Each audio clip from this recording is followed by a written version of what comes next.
Good evening. I'm Senator Tim Scott from the great state of South Carolina. We just heard President Biden's first address to Congress. Our president seems like a good man.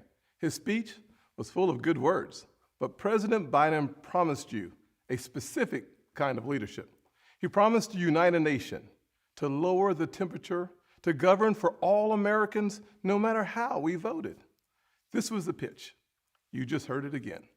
But our nation is starving for more than empty platitudes. We need policies and progress that brings us closer together. But 3 months in, the actions of the president and his party are pulling us further and further apart. I won't waste your time with finger pointing or partisan bickering. You can get that on TV anytime you want. I want to have an honest conversation about common sense and common ground, about this feeling that our nation is sliding off its shared foundation and how we move forward together. Growing up, I never dreamed I would be standing here tonight. When I was a kid, my parents divorced. My mother, my brother, and I moved in with my grandparents. 3 of us sharing one bedroom. I was disillusioned and angry, and I nearly failed out of school. But I was blessed. First, with a praying mama. And let me say this, to the single mothers out there who are working their tails off, working hard, trying to make the ends meet, wondering if it's worth it, you can bet it is. God bless your amazing effort on part of your kids. I was also blessed by a Chick-fil-A operator, John Moniz, and finally with a string of opportunities that are only possible here in America. This past year, I've watched COVID attack every rung of the ladder that helped me up. So many families have lost parents and grandparents too early. So many small businesses have gone under. Becoming a Christian transformed my life, but for months, too many churches were shut down. Most of all, I'm saddened that millions of kids have lost a year of learning when they could not afford to lose a single day. Locking vulnerable kids out of the classroom is locking adults out of their future. Our public schools should have reopened months ago. Other countries did. Private and religious schools did. Science has shown for months that schools are safe. But too often, powerful grown-ups set science aside, and kids like me were left behind. The clearest case I've seen for school choice in our lifetimes, because we know that education is the closest thing to magic in America.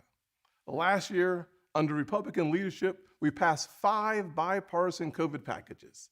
Congress supported our schools, our hospitals, saved our economy, and funded Operation Warp Speed, delivering vaccines in record time. All 5 bills got 90 votes in the Senate. Common sense found common ground. In February, Republicans told President Biden we wanted to keep working together to finish this fight. But Democrats wanted to go it alone. They spent almost $2 trillion on a partisan bill that the White House bragged was the most liberal bill in American history. Only 1% went to vaccinations, no requirement to reopen schools promptly. COVID brought Congress together 5 times. This administration pushed us apart. Another issue that should unite us is infrastructure. Republicans support everything you think of when you think of infrastructure. Roads, bridges, ports, airports, waterways, high-speed broadband. We're in for all of that. But again, Democrats want a partisan wish list.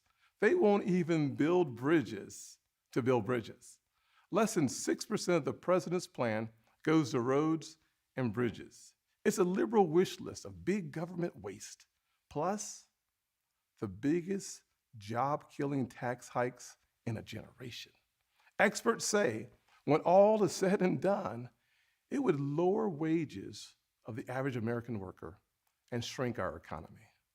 Tonight, we also heard about a so-called family plan, even more taxing, even more spending to put Washington even more in the middle of your life from the cradle to college.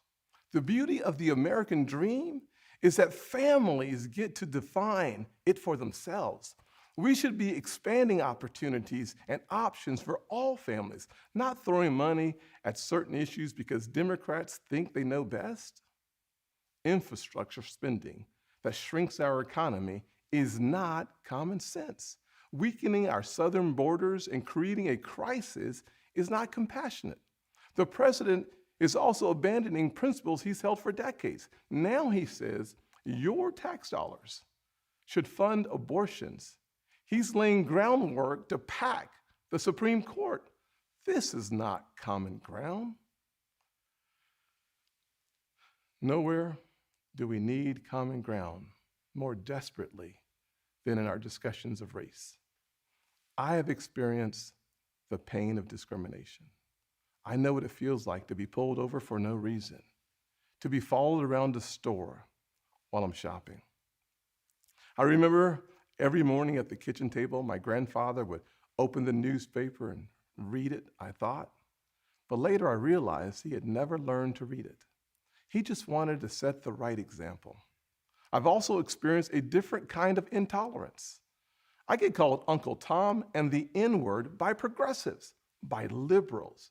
Just last week, a national newspaper suggested my family's poverty was actually privilege because a relative owned land generations before my time.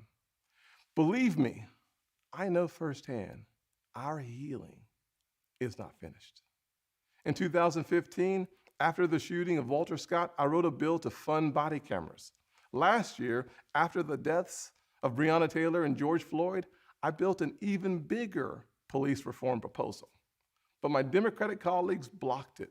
I extended an olive branch. I offered amendments, but Democrats used a filibuster to block the debate from even happening. My friends across the aisle seemed to want the issue more than they wanted a solution. But I'm still working.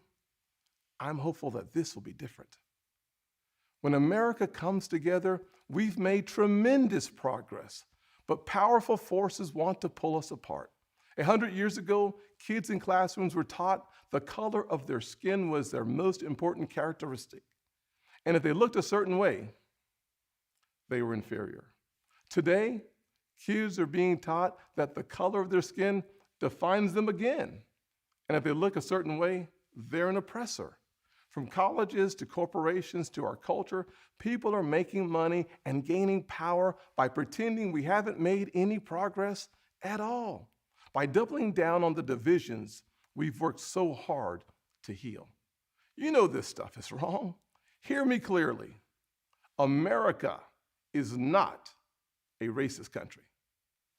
It's backwards to fight discrimination with different types of discrimination, and it's wrong to try to use our painful past to dishonestly shut down debates in the present.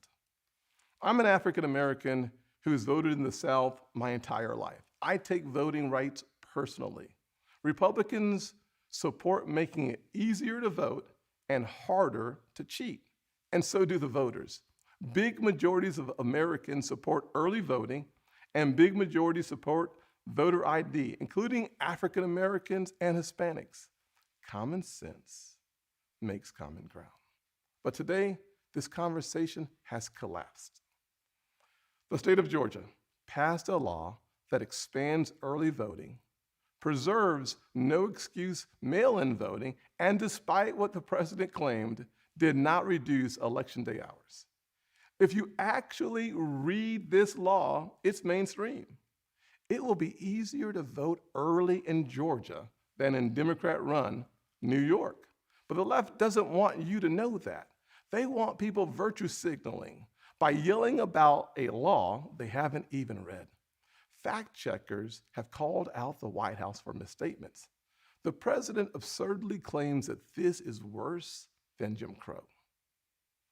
What is going on here? I'll tell you, a Washington power grab. This misplaced outrage is supposed to justify Democrats' new sweeping bill that would take over elections for all 50 states. It would send public funds to political campaigns you disagree with and make the bipartisan Federal Elections Commission partisan. This is not about civil rights or our racial past. It's about rigging elections in the future. And no, the same filibuster that President Obama and President Biden praised when they were senators, the same filibuster that the Democrats used to kill my police reform bill last year, has not suddenly become a racist relic just because the shoe is now on the other foot. Race is not a political weapon to settle every issue the way one side wants. It's far too important. This should be a joyful springtime for our nation. This administration inherited a tide that had already turned. The coronavirus is on the run. Thanks to Operation Warp Speed and the Trump administration, our country is flooded with safe and effective vaccines. Thanks to our bipartisan work last year, job openings are rebounding. So why do we feel so divided? Anxious. A nation with so much cause for hope should not feel so heavy laden. A president who promised to bring us together should not be pushing agendas that tear us apart. The American family deserves better, and we know what better looks like. Just before COVID, we had the most inclusive economy in my lifetime, the lowest unemployment rates ever recorded for African Americans, Hispanics, and Asians, and a 70-year low nearly for women. Wages were growing faster at the bottom than at the top. The bottom 25% saw their wages go up faster than the top 25%. That happened because Republicans focused on expanding opportunity for all Americans. In addition to that, we passed opportunity zones, criminal justice reform, and permanent funding for historically Black colleges and universities for the first time ever.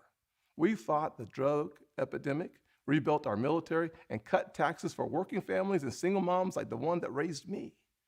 Our best future will not come from Washington schemes or socialist dreams. It will come from you, the American people, Black, Hispanic, white, and Asian, Republican and Democrat, brave police officers in Black neighborhoods.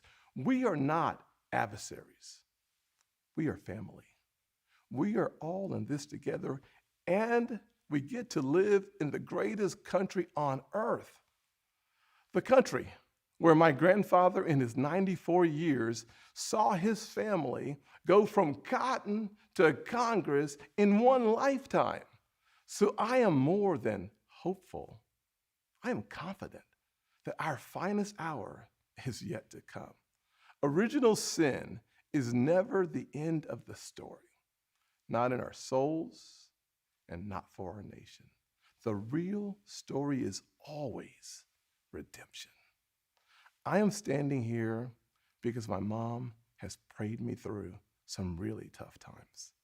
I believe our nation has succeeded the same way because generations of Americans in their own ways have asked for grace and God has supplied it.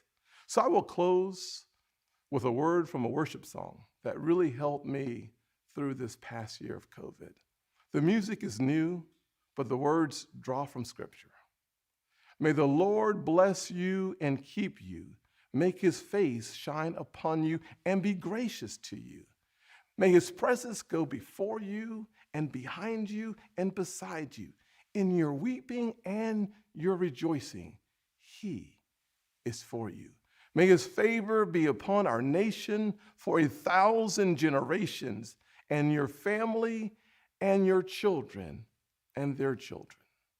Good night, and God bless the United States of America.